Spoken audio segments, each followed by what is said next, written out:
étudiants, dont plusieurs aux mains liées, ont été escortés jusque dans un autobus du RTC, puis transportés au poste de police. Il s'agit de la manifestation la plus mouvementée à Québec depuis le début de la guerre.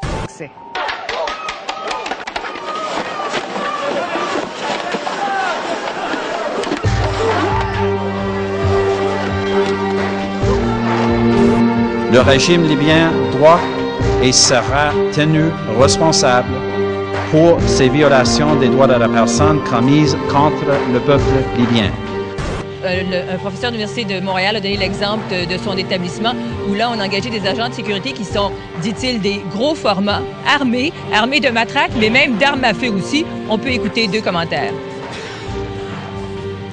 Et maintenant, on voit des gardiens de sécurité dans les couloirs qui hurlent littéralement après les personnes en leur disant « Rentrez dans vos classes ». On a vu ça aussi à l'UQO. On a vu ça hier, je pense, à Sherbrooke.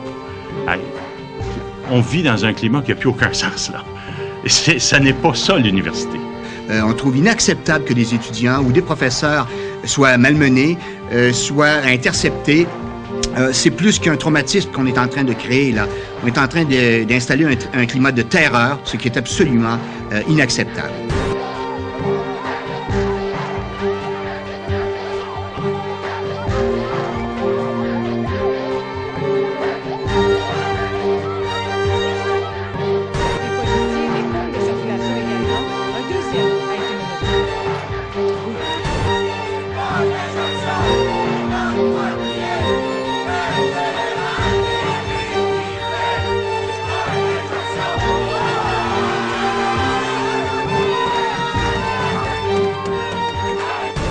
La communauté internationale ne tolérera pas que le régime libyen viole de façon flagrante les droits de sa population et assurera que ces exactions aient des conséquences graves.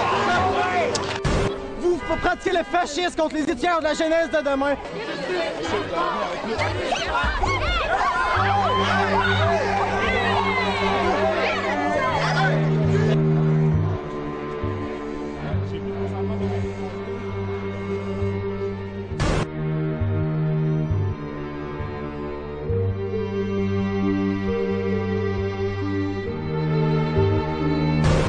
Nous demandons au Conseil de sécurité des Nations unies de référer la situation en Libye à la Cour pénale internationale.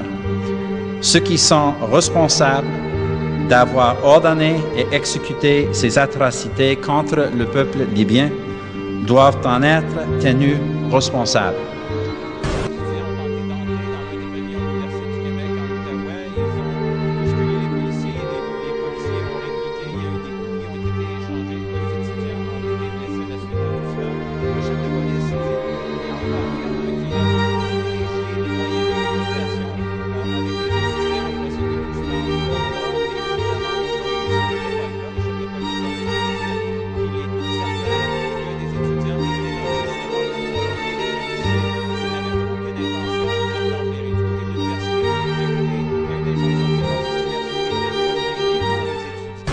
Parce que la population libyenne durement éprouvée nous a lancé un défi. Est-ce que nous croyons en la liberté ou nous ne faisons que dire croire en la liberté? C'est devant la tour de la banque CIBC rue Sherbrooke que les choses se sont corsées. Les manifestants bloquaient tous les accès.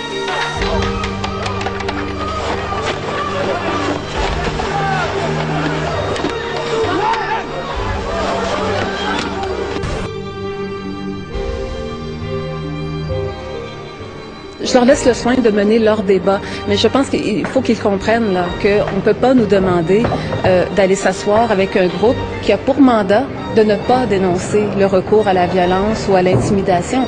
Vraiment, on ne peut pas demander à un gouvernement d'aller s'asseoir avec un tel groupe. On trouve inacceptable que des étudiants ou des professeurs soient malmenés, soient interceptés. C'est plus qu'un traumatisme qu'on est en train de créer, là.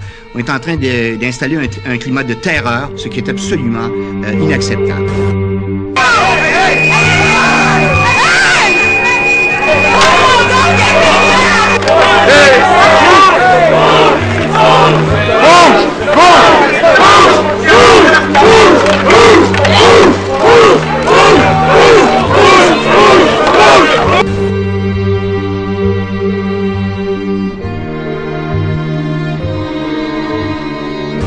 citoyens innocents, des citoyens de son propre pays, constitue une incroyable violation des droits de la personne et doit engendrer des conséquences sérieuses. L'un de la porte tempérée, il a été arrêté.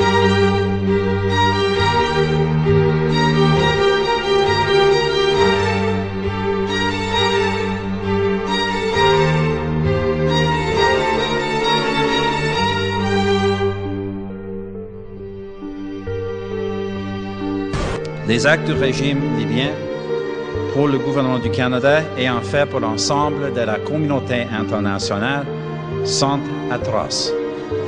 Nous condamnons ces attaques brutales et demandons encore le régime libyen à cesser immédiatement l'usage de la force contre ses propres citoyens. La communauté internationale doit envoyer un message très clair. Mais le problème, c'est que les policiers, selon moi, protéger et servir, c'est rendu protéger et servir ceux qui ont les moyens de se le permettre. Je veux pas qu'on fasse mal à mes étudiants. Je suis professeur en sciences de l'éducation et le jeune homme qui tenait des livres, c'est un de mes étudiants et les livres qu'il tient sont des livres sur l'éducation et la démocratie. Et je suis outrée par ce que je vois aujourd'hui. L'anti-émeute avance sur nos étudiants, c'est d'une violence inouïe. Je ne comprends pas comment on a pu permettre que ça se rende à ceci à l'Université du Québec en Outaouais.